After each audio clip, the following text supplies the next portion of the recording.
नमस्कार, राम राम। स्वागत है आप सभी का अपने ऑनलाइन स्टडी प्लेटफॉर्म लक्ष्य रोजगार में। दोस्तों, हम लोग मध्यकालीन इतिहास के प्रश्नों की श्रृंखला को हल कर रहे हैं और इसी क्रम में आज हम लोगों की यह 5वीं क्लास है, जिसमें आज हम लोग तुगलक वंश के बारे में प्रश्नों के माध्यम से चर्चा करेंगे। तो आइए शुरू करते हैं आज की क्लास को और चलते हैं आज के पहले प्रश्न पर।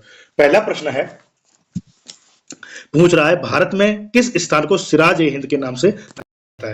ऑप्शन है अजमेर, जौनपुर, आगरा या उपरोक्त में से कोई नहीं। बताइए, सिराज ए हिंद, सिराज ए हिंद के नाम से किसे जाना जाता है? देखिए, तो जो हमारा राइट आंसर हो जाएगा वो हो जाएगा ऑप्शन नंबर बी, जौनपुर। अगले प्रश्न पे चलते हैं। देखिए, दूसरा जो हमारा प्रश्न है वो कथन और कारण वाला है। तो कथन बता रहा है इसमें, मोहम्मद तुगलक की प्रतीक मुद्रा योजना असफल सिद्ध हुई। कारण बता रहा है उसका, मोहम्मद तुगलक का मुद्रा निर्गमन पर उचित नियंत्रण नहीं था। अब इसके उत्तर दिए गए हैं, ए और आर दोनों सही है, परंतु आर सही व्याख्या है ए की, और आर सही व्याख्या है ए की। दूसरा बी है, ए और आर दोनों सही है, परंतु आर सही व्याख्या नहीं है ए की।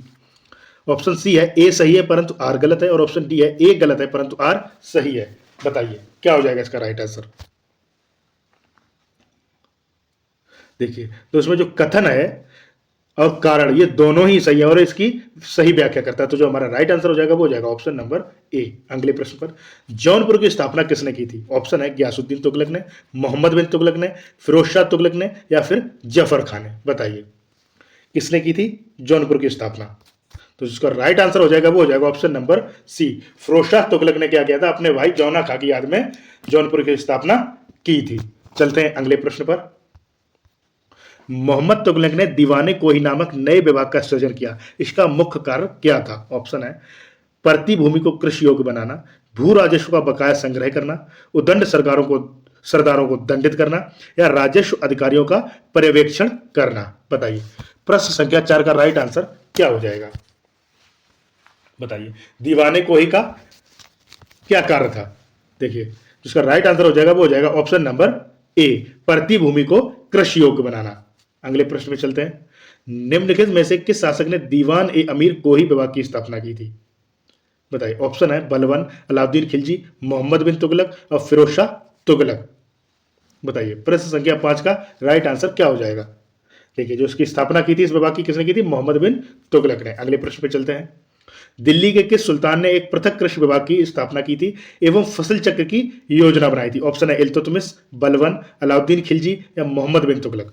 बताइए प्रश्न संख्या 6 का राइट आंसर क्या हो जाएगा? तो जो राइट आंसर हो जाएगा वो हो जाएगा ऑप्शन नंबर डी, मोहम्मद बिन तुगलक ने इस विभाग की स्थापना की थी। इसने क्या किया था और इसने क्या किया था? इसने किसानों की सहायता के लिए कम ब्याज पर तकावी या ऋण दिया था, जिसे क्या कहा जाता है? जिसे शोंदर कहा जाता है। क्या कहा जाता है? शोंदर कहा जाता है। अगले प्रश्न पर, निम्नलिखित सुल्तानों में से किसने कृषि के विकास के लिए निर्धन किसानों को तकावी ऋण बांटे, जिसे शोंदर कहते हैं? किसने बांटे? अभी मैंने आपको बताया था। तो जो हमारा राइट आंसर हो जाएगा वो हो जाएगा ऑप्शन नंबर सी, मोहम्मद बिन तुगलक ने।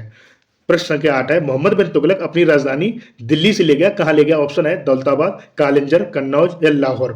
बताइए प्रश्न संख्या 8 का राइट आंसर क्या होगा? ये दिल्ली से कहां ले गया अपनी राजधानी? ये ले गया था दौलताबाद। कहां ले गया था? दौलताबाद। अगले प्रश्न पर, मूर देश का यात्री इब्न बतूता किसके शासनकाल में भारत आया था? ऑप्शन है महमूद बिन तुगलक, बाबर, अकबर या महमूद गजनवी। देखिए, इब्न बतूता मोहम्मद बिन तुगलक के शासनकाल में भारत आया था। तो जो राइट आंसर होगा ऑप्शन नंबर ए। अगले प्रश्न पर, इब्न बतूता कहां का यात्री था? अफ्रीका, अरब, ईरान या तुर्की? बताइए राइट आंसर क्या होगा? देखिए, इब्न बतूता कहां का शासक था? ये अफ्रीका का था। कहां का था? अफ्रीका का। अगले प्रश्न पे चलते हैं। किसने कहा था कि अब दिल्ली अभी दूर है? बताइए। ऑप्शन है अमीर खुसरो ने, निजामुद्दीन औलिया ने, फिरोज तुगलक ने और शेख सलीम चिश्ती ने। बताइए ये कथन किसका है कि अभी दिल्ली दूर है? जो राइट आंसर हो जाएगा वो हो जाएगा ऑप्शन नंबर बी, निजामुद्दीन औलिया क्या थे?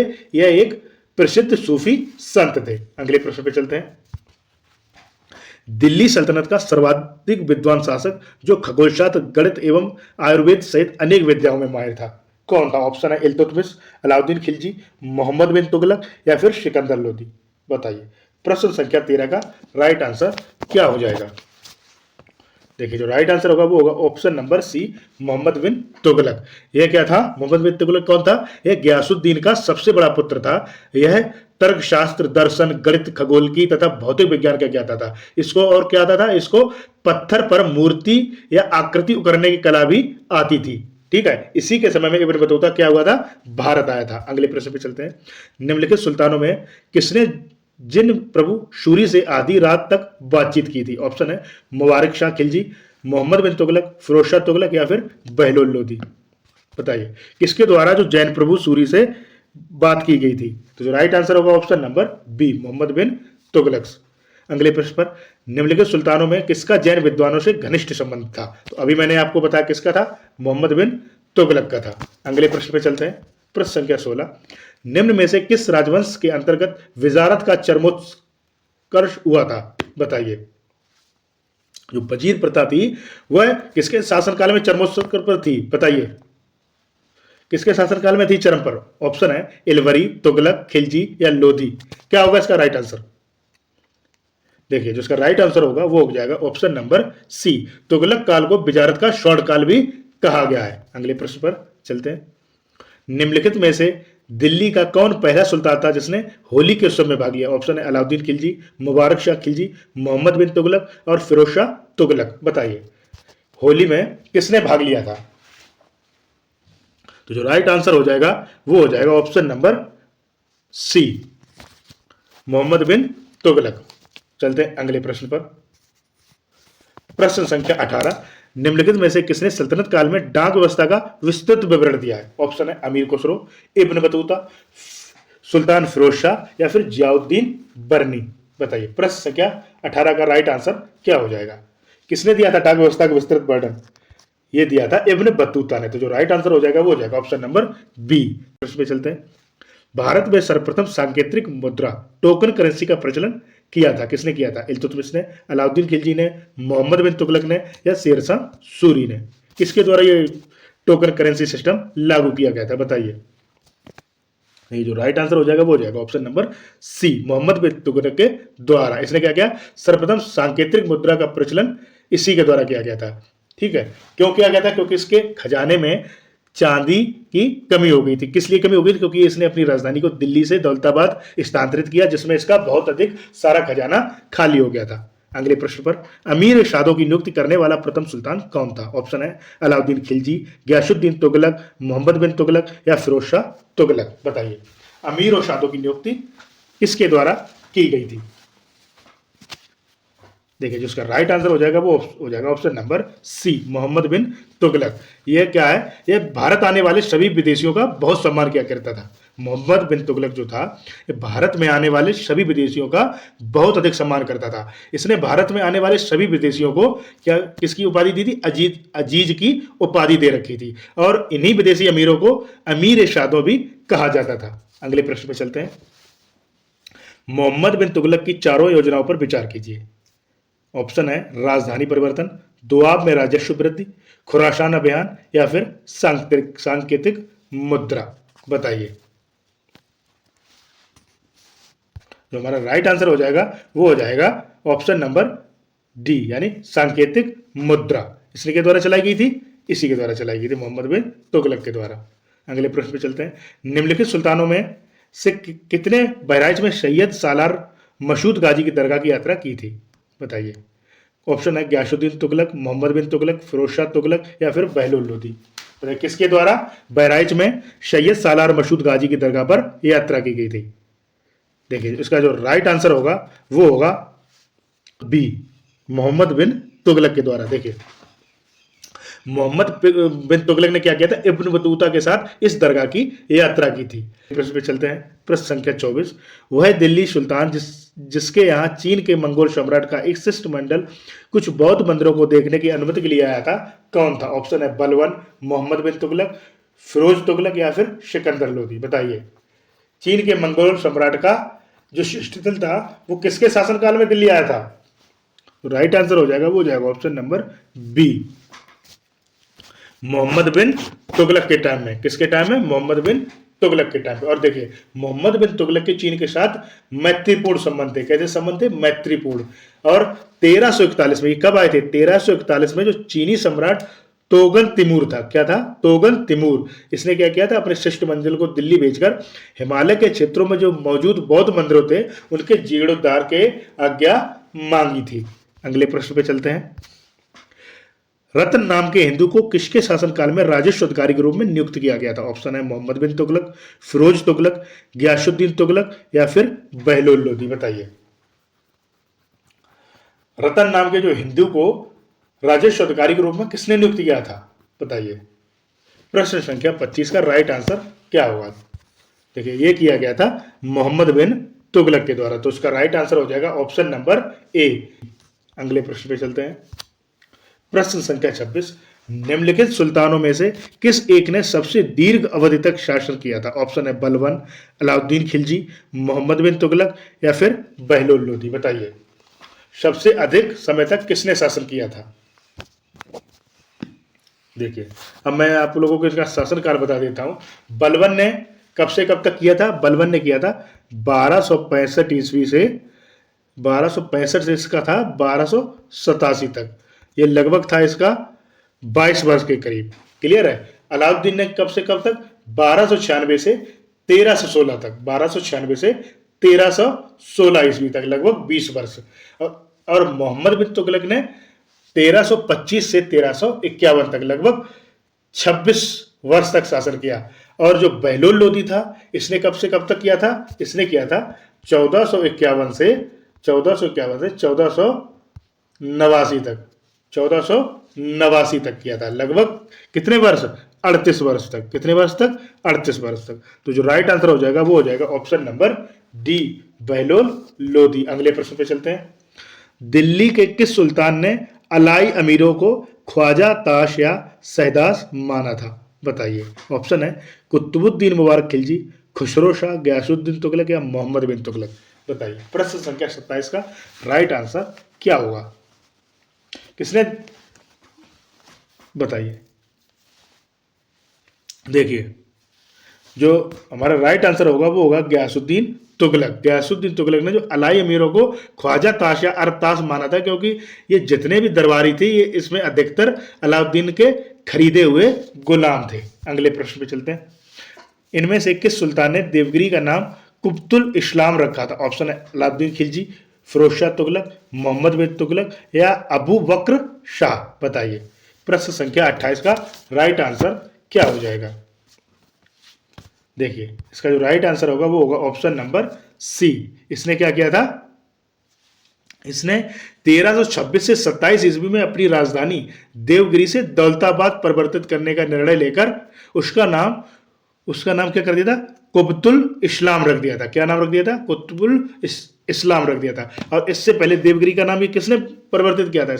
इसका परिवर्तन किया था मुबारक खिलजी ने भी। इसका नाम क्या कर दिया था? देवगिरी का नाम हटाकर कुतुबाबाद रखा था। अगले प्रश्न पे चलते हैं। निम्नलिखित में से कौन सा सुल्तान राजस्व निर्धारण हेतु भूमि मापन से संबंध नहीं रखता था? ऑप्शन है अलाउद्दीन खिलजी, गयासुद्दीन तुगलक, सिकंदर लोदी या फिर शेरशाह। बताइए, प्रश्न संख्या 29 का राइट आंसर क्या होगा? जिसका राइट आंसर हो जाएगा वो हो जाएगा option number B, Ghiyasuddin Tughlaq. अगले प्रश्न पर, दिल्ली के किस सुल्तान ने यह नियम बनाया था कि किसी एक वर्ष में भू राजस्व में 1/10 या 1/11 से अधिक की वृद्धि नहीं की जाएगी? ऑप्शन है अलाउद्दीन खिलजी, फिरोज तुगलक, गयासुद्दीन तुगलक या फिर सिकंदर लोदी। बताइए, क्या होगा प्रश्न संख्या 30 का राइट आंसर? देखिए, ये नियम किसके द्वारा बनाया गया था? ये बनाया गया था गयासुद्दीन तुगलक के द्वारा। तो जो राइट आंसर होगा वो होगा ऑप्शन नंबर सी। अगले प्रश्न पर, दिल्ली का वह कौन सा सुल्तान था जिसने भूमि की नाप की आज्ञा निरस्त करके उसके स्थान पर गल्ला बटाई को अपनाया था? ऑप्शन है बलबन, अलाउद्दीन खिलजी, गयासुद्दीन तुगलक या फिर सिकंदर लोदी। बताइए, प्रश्न संख्या 31 का राइट आंसर क्या हो जाएगा? देखिए, इसका जो राइट आंसर होगा वो होगा option number C, Ghiyasuddin Tughlaq. अगले प्रश्न पर, कृषि को सन्मुक्त करने के लिए नहर खुदवाने के संदर्भ में 13वीं शताब्दी का निम्नलिखित में पहला शासक होने का श्रेय किसे दिया जाता है? ऑप्शन है बलबन, इल्तुतमिश, गयासुद्दीन तुगलक या फिर रजिया बेगम। बताइए, प्रश्न संख्या 32 का राइट आंसर क्या हो जाएगा? किसको जाता है ये श्रेय? ये श्रेय जाता है आपका गयासुद्दीन तुगलक को। जो राइट आंसर हो जाएगा वो जाएगा ऑप्शन नंबर सी। अगले प्रश्न पर, राज्य के खर्च पर हज की व्यवस्था करने वाला पहला भारतीय शासक था। ऑप्शन है अलाउद्दीन खिलजी, फिरोज शाह तुगलक, अकबर या फिर औरंगजेब। बताइए प्रश्न संख्या 33 का राइट आंसर क्या हो जाएगा? देखिए यह व्यवस्था किसने शुरू की थी? ये की थी फिरोज शाह तुगलक ने। किसने शुरू की थी? फिरोज शाह तुगलक ने यह व्यवस्था शुरू की थी। अगले प्रश्न पर, निम्नलिखित में से कौन फिरोज तुगलक द्वारा स्थापित नहीं है? ऑप्शन है दीवान ए मुख्तराज, दीवान ए खैरात, दीवान ए वंदगान या फिर दारुल शफा। बताइए क्या होगा प्रश्न संख्या 34 का राइट आंसर? देखिए जो इसका राइट आंसर हो जाएगा वो हो जाएगा ऑप्शन नंबर ए, दीवान ए मुश्त खराज। दीवान ए मुश्त खराज इसका राइट आंसर हो जाएगा। क्या था? तो ये अलाउद्दीन खिलजी द्वारा राजस्व वसूली में सुधार हेतु एक विभाग बनाया गया था। क्या प्रश्न पर, निम्नलिखित में से किस एक दिल्ली के सुल्तान ने एक रोजगार कार्यालय, एक दीवाने खैरात तथा दारुल शफा की स्थापना की थी? ऑप्शन है फिरोज तुगलक, मोहम्मद बिन तुगलक, अलाउद्दीन खिलजी या फिर बलबन। बताइए प्रश्न संख्या 35 का राइट आंसर क्या होगा? देखिए ये जो रोजगार कार्यालय, दीवाने खैरात और दारुल शफा जो अस्पताल था, ये किसने किया था? इसकी स्थापना फिरोज तुगलक के द्वारा की गई थी। किसके द्वारा? फिरोज तुगलक के द्वारा की गई थी। अब देखिए दीवाने खैरात क्या था? ये गरीब मुसलमान वर्ग के जो स्त्री पुरुष थे उनको आर्थिक सहायता के लिए बनाया गया एक विभाग था। क्या करता था? ये जो मुस्लिम वर्ग के स्त्री पुरुष थे उनको आर्थिक सहायता प्रदान करता था। जबकि दारुल शफा क्या था? इलाज हेतु अस्पताल की स्थापना को कहा गया था। अगले प्रश्न पर, निम्नलिखित में से कौन सिंचाई कर लगाने वाला दिल्ली का प्रथम सुल्तान था? ऑप्शन है अलाउद्दीन खिलजी, बलबन, फिरोज शाह तुगलक या मोहम्मद बिन तुगलक। बताइए ऑप्शन नंबर सी हो जाएगा इसका राइट आंसर, फिरोज शाह तुगलक। अगले प्रश्न पे चलते हैं। प्रश्न संख्या 37, दिल्ली के किस सुल्तान ने ब्राह्मणों पर भी जर्जिया कर लगाया था? ऑप्शन है बलबन ने, फिरोज तुगलक ने, अलाउद्दीन खिलजी ने या मोहम्मद बिन तुगलक ने। बताइए प्रश्न संख्या 37 का राइट आंसर क्या हो जाएगा? देखिए जो ब्राह्मणों पर जजिया कर लगाया था वो किसके द्वारा लगाया गया था? फिरोज तुगलक के द्वारा लगाया गया था। किसके? फिरोज तुगलक के द्वारा लगाया था। अगले प्रश्न पे चलते हैं। टोपरा तथा मेरठ से 2 अशोक स्तंभ दिल्ली कौन लाया था? ऑप्शन है अलाउद्दीन खिलजी, फिरोज शाह, मोहम्मद गोरी और सिकंदर लोदी। देखिए जो उसका राइट आंसर हो जाएगा वो हो जाएगा Firoz Shah, option number B. इसने क्या किया था? इसने हरियाणा के जो यमुनानगर जिला था उसके टोपरा नामक गांव से अशोक के शिलालेख को दिल्ली ले आया था। ये क्या इसने क्या किया था? हरियाणा के यमुनानगर जिले के टोपरा नामक गांव से अशोक के शिलालेख को उठाकर यह दिल्ली ले गया था। यह एकमात्र ऐसा अभिलेख था जिसमें अशोक के 7 स्तंभ लेख उत्कीर्ण थे। ये कैसा स्तंभ लेख था? जिसमें अशोक के 7 लेख उत्कीर्ण थे, जबकि अन्य जितने भी शिलालेख हैं उनमें केवल 6 लेख ही उत्तीर्ण है। इसके अतिरिक्त इसने और क्या किया था? मेरठ से भी एक शिलालेख को ये उठाकर दिल्ली ले गया था। अगले प्रश्न पर, निम्न सुल्तानों में से किसे खलीफा ए सैयद उश सलातीन की पदवी प्राप्त हुई थी? ऑप्शन है इल्तुतमिश, बलबन, अलाउद्दीन खिलजी और फिरोज शाह तुगलक। बताइए प्रश्न संख्या 39 का राइट आंसर क्या हो जाएगा? देखिए ये जो सैयद उश सलातीन की जो पदवी थी वो किसे मिली थी? फिरोज शाह तुगलक को। यह पहला सुल्तान था जिसने खुद को नायब कहा और अपने सिक्कों पर खलीफा का नाम अंकित कराया और उसने खुद को खलीफा का प्रतिनिधि घोषित किया था। ठीक है। और मिस्र के खलीफा ने इसे कौन सी उपाधि दी थी? सैयद उल सलातीन की उपाधि दी थी। अगले प्रश्न पर, निम्नलिखित सुल्तानों में किसने अशोक के विशाल पत्थर स्तंभ को सोने का स्तंभ कहा था? ऑप्शन है मोहम्मद बिन तुगलक, फिरोज शाह तुगलक, अलाउद्दीन खिलजी या फिर सिकंदर लोदी। बताइए प्रश्न संख्या 40 का राइट आंसर क्या होगा? देखिए ये कथन किसका है? ये फिरोज शाह तुगलक का है। किसका है ये कथन? फिरोज शाह तुगलक का। तो जो राइट आंसर होगा वो होगा ऑप्शन नंबर बी। अगले प्रश्न पर, बेरोजगारों के सहायतार्थ दिल्ली के निम्नलिखित सुल्तानों में से किसने रोजगार कार्यालय की स्थापना की थी? ऑप्शन है बलबन ने, अलाउद्दीन खिलजी ने, मोहम्मद बिन तुगलक ने या फिरोज शाह तुगलक ने। बताइए किसके द्वारा ये रोजगार कार्यालय की स्थापना हुई थी? ये हुई थी फिरोज शाह तुगलक के द्वारा। अगले प्रश्न पर, सर्वप्रथम लोक निर्माण विभाग की स्थापना किसके द्वारा की गई थी? इल्तुतमिश, बलबन, अलाउद्दीन खिलजी या फिरोज शाह तुगलक? बताइए। प्रश्न संख्या 42 का राइट आंसर क्या हो जाएगा?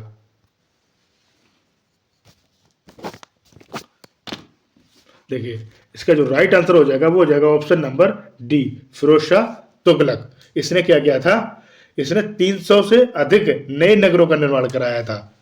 ठीक है, जिनमें से कुछ प्रमुख हैं फिरोजाबाद, फतेहाबाद, हिसार, जौनपुर और फिरोजपुर।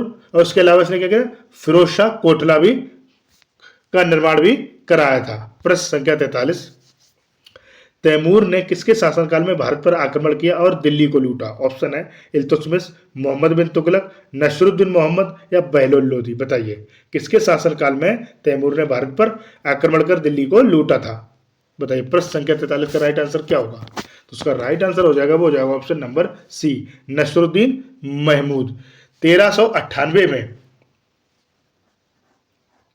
देखिए 1398 में तैमूर ने दिल्ली पर आक्रमण किया था और उसने बहुत अधिक मात्रा में संपत्ति को लूटा था। अगले प्रश्न पर, प्रश्न संख्या 44, निम्नलिखित किस सल्तनत के शासक ने प्रशासन में स्वयं घूसखोरी को प्रोत्साहित किया था? ऑप्शन है बलबन, जलालुद्दीन, फिरोज तुगलक या फिर इब्राहिम लोदी। बताइए क्या होगा राइट आंसर? इसका जो राइट आंसर हो जाएगा वो हो जाएगा option number C, Firoz Shah Tughlaq. अगले प्रश्न पर, निम्नलिखित में से किसकी रचना का श्रेय स्वयं सुल्तान फिरोज शाह तुगलक को दिया जाता है? ऑप्शन है तारीख ए फिरोज शाही, सीरत ए फिरोज शाही, फातुहात ए फिरोज शाही या फिका ए फिरोज शाही। बताइए। प्रश्न संख्या 45 का राइट आंसर क्या हो जाएगा? देखिए फतुहात ए फिरोज शाही की रचना करने का श्रेय किसे मिलता है? सुल्तान फिरोज शाह तुगलक को दिया जाता है। अगले प्रश्न पे चलते हैं। प्रश्न संख्या 46, सुल्तान फिरोज तुगलक के खुतबे में सभी पूर्ववर्ती सुल्तानों के नाम सम्मिलित थे। निम्नलिखित नामों में से कौन सा एक नाम शामिल नहीं था या अपवाद था? बताइए। प्रश्न संख्या 46 का राइट आंसर क्या होगा? ऑप्शन है कुतुबुद्दीन ऐबक, बलबन, कुतुबुद्दीन मुबारक खिलजी या फिर मोहम्मद बिन तुगलक। बताइए।